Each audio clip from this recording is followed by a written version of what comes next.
നേതാവിന് കിട്ടുന്നതിനേക്കാൾ പരിഗണന ലഭിച്ച ആളാണ് ശ്രീമതി ആയിഷ. എൻ്റെ ഒരു സഹോദരിയാണ്, ഞാൻ സ്നേഹിക്കുന്ന ആളാണ്, ബഹുമാനത്തോടെ പറയുക ഇത് വേണ്ടിയിരുന്നില്ല. അവസാനം ചാടിയത് നടുകടലിലേക്കാണ്.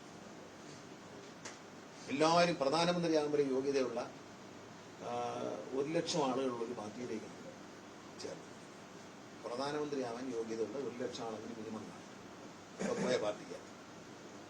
അപ്പോഴാണോ MLA തദ്ദേശ തെരഞ്ഞെടുപ്പ് ഫലം കൊല്ലത്ത് UDF മേൽക്കായി. പത്തനാപുരത്ത് പോലും കഴിഞ്ഞ തവണ കുറഞ്ഞു. സ്ഥിരമായ ശത്രുക്കളോ മിത്രങ്ങളോ ഇല്ല. ജനങ്ങൾക്കും അങ്ങനെ അഭിപ്രായ വ്യത്യാസമുണ്ട്. മാറും തിരിഞ്ഞൊക്കെ വരും. അതിലൊന്നും ഒരു കാര്യമില്ല. ഒരു തവണ LDF ഭരിക്കുന്നു, പിന്നെ UDF ഭരിക്കുന്നു, പിന്നെ LDF ഭരിക്കുന്നു, LDF വീണ്ടും ഭരിക്കുന്നു. അറിയും തിരിഞ്ഞൊക്കെ വരും. അതൊക്കെ രാഷ്ട്രീയത്തിൽ അങ്ങനെയൊക്കെ വരും. കോൺഗ്രസ് ഇന്ത്യ മഹാരാജ്യത്ത് കോൺഗ്രസിന് ഏതെങ്കിലും സംസ്ഥാനത്ത് അഡ്രസ് ഉണ്ടോ? ഇപ്പം കോൺഗ്രസ് ഇന്ത്യ ഭരിച്ച എല്ലാ സംസ്ഥാനങ്ങളും ഇന്ത്യ ഭരിക്കും, കോൺഗ്രസ് ഭരിക്കുകയും ഇന്ത്യ ഇന്ദിരാഗാന്ധിയുടെ നേതൃത്വത്തിൽ ഇന്ത്യ ഭരിക്കുകയും ചെയ്തിരുന്ന കോൺഗ്രസിന് ഇന്ന് ഇന്ത്യയിലെ പല സ്ഥലത്തും കോൺഗ്രസ് ഉണ്ട്. അതുകൊണ്ട് അതിനെക്കുറിച്ചൊന്നും പറയാം. അതൊക്കെ രാഷ്ട്രീയമാവും. മാറി നാളെ ഇതെല്ലാം മാറി BJP ഔട്ടാക്കിയിട്ട് കോൺഗ്രസിന് വളർന്നു വരാം, അല്ലെങ്കിൽ വേറൊരു പാർട്ടിക്ക് വളർന്നു വരാം. അതൊന്നും ഇപ്പൊ രാഷ്ട്രീയത്തിൽ അങ്ങനെ പ്രവചനമൊന്നും പറ്റില്ല. നയനാർ ഗവൺമെന്റിന്റെ കാലത്ത് ഇതിൽ മറിച്ചൊരു ചോദ്യം, ജില്ലാ കൗൺസിൽ ഇലക്ഷൻ നടക്കുമ്പോൾ വലിയ ഭൂരിപക്ഷത്തോടെ LDF മൊത്തം പിടിച്ചെടുത്തു, തൂത്തുവാരി. നേരത്തെ നയനാര് സർക്കാർ അസംബ്ലി പിരിച്ചുവിട്ട് ഇലക്ഷനിലേക്ക് പോയി, UDF അധികാരത്തിൽ. അപ്പോഴും അപ്പൊ ഇതിലങ്ങനൊന്നുമില്ല. രാഷ്ട്രീയത്തിൽ മാറുന്നതിനൊന്നും വലിയ സമയം വേണ്ട. എന്റെ അച്ഛൻ പറയുന്ന ഒരു കാര്യം ഞാൻ പൊതുവായി പ്രസംഗിക്കാറുണ്ട്. അവസാനത്തെ ദിവസത്തെ ഒരു 30 ദിവസം 20 ദിവസത്തിനകത്ത് വരുന്ന ഒരു രാഷ്ട്രീയ മാറ്റം, അതാണ് ഇതിനെല്ലാം മാറ്റിമറിക്കുന്നത്. ഈ പഞ്ചായത്ത് ഇലക്ഷനിൽ അത് തന്നെ സംഭവിച്ചു. അവസാന ദിവസങ്ങളിൽ വന്ന ഈ പറയുന്ന ഒരു ശബരിമലയുമായി ബന്ധപ്പെട്ട ഒരു വിഷയം, ആ വിഷയം തെരഞ്ഞെടുപ്പിനെ മാറ്റിമറിച്ചു. എന്റെ വിലയിരുത്തൽ പ്രതിഫലിച്ചു. വേറെ ആളും എന്തെങ്കിലും പറയുന്ന എനിക്കറിയില്ല. കേരള കോൺഗ്രസ് എന്ന പാർട്ടി ഞാനും വിലയിരുത്തുന്നത് പ്രതിഫലിച്ചു തന്നെ.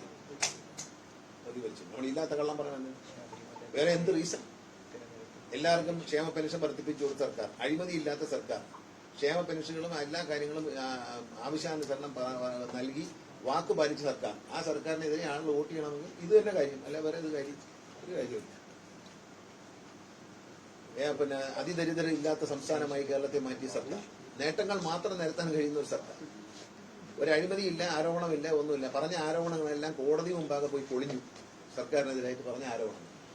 അങ്ങനെയുള്ള ഒരു സർക്കാരിന്റെ സ്ഥാനാർത്ഥികൾ പരാജയപ്പെടണമെങ്കിൽ ഇത് വളരെ പ്രധാനപ്പെട്ട ഒരു കാര്യം തന്നെ. അത് ബാധിച്ചില്ല എന്നൊന്നും ഞാൻ പറയും. അല്ല, അത് CPM-ന്റെ വിലയിരുത്തൽ, ഇത് കേരള കോൺഗ്രസ് ബിയുടെ വിലയിരുത്തൽ.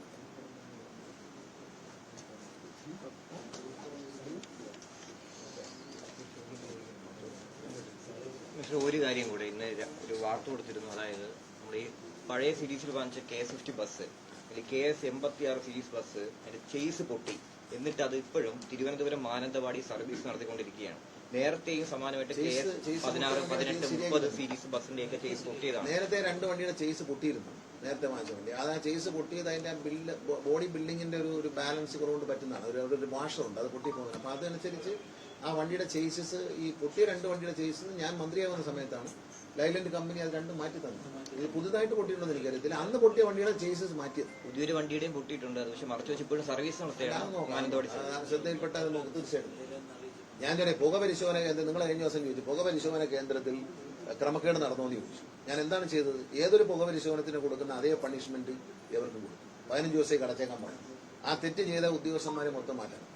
ഈ സീരീസ് ബസ് എന്തെങ്കിലും പ്രശ്നമുണ്ടോ? കാരണം അതുകൊണ്ടല്ല, അത് അവിടെ ഇരിക്കുന്ന ആ മോഡലിൽ കാണാം. ഈ ചേസിന്റെ പുറത്ത് ഇപ്പൊ വരുന്ന വണ്ടി എന്ന് പറയുന്നത് ചേസിന്റെ പുറത്ത് ബോഡി ഇങ്ങനെ ഇറക്കി വെക്കുന്നതാണ്. ഇപ്പോഴത്തെ ബോഡി ഇങ്ങനെ ഇറങ്ങിയിരിക്കും വണ്ടി. മറ്റത് ചെയ്തിരിക്കുന്ന വെച്ചാൽ ഇതിന്റെ പുറത്ത് വെച്ചിരിക്കും. അതുകൊണ്ടാണ് അതിന്റെ പടിയിൽ കയറാൻ ജനങ്ങൾക്ക് വലിയ ബുദ്ധിമുട്ടുണ്ട്. പ്രായമായ അമ്മമാർക്കൊക്കെ വലിയ പാടാണ്. വണ്ടി വല്ലാതെ ഉയർന്നിരിക്കണം. അത് എന്തിനു ചെയ്തെന്ന് വെച്ചാൽ അതിനകത്ത് ഈ കൊറിയർ കൊണ്ടുപോകാൻ വേണ്ടി ലഗേജ് വെക്കണമെന്ന് പറഞ്ഞ് അന്ന് ബോഡി ചെയ്യുമ്പോൾ പൊക്കി ചെയ്യാം. അപ്പൊ ചേസിന്റെ പുറത്താണ് ഈ വണ്ടി നിൽക്കുന്നത്. അപ്പൊ ഈ ചേസ് 2 പാളമാണ്. ഈ പാളത്തിന്റെ പുറത്തിരിക്കുന്ന ബോഡിയുടെ ഇടയിൽ ഇതുപോലൊരു വാഷറുണ്ട്. ഈ വാഷർ വെച്ചിട്ടാണ് ഇതിനെ ഇങ്ങനെ പിടിപ്പിച്ചത്. ഈ വാഷർ അങ്ങോട്ടോട്ട് പ്ലേസ്മെന്റ് മാറിയാൽ ബോഡി നേരെ വന്ന് ചേസിൽ തട്ടും.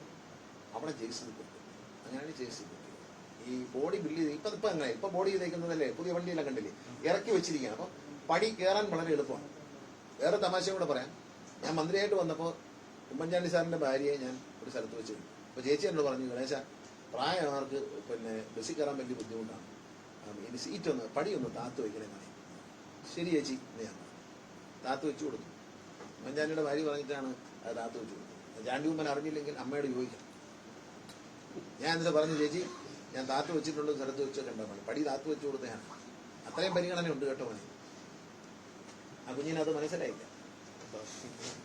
കുഞ്ഞിന് ചേട്ടനെ അറിയാത്തോണ്ട്.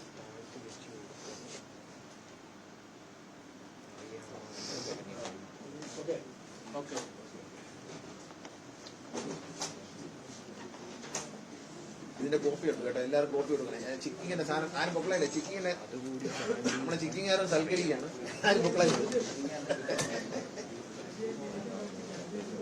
അല്ല ഇതിന്റെ കോപ്പി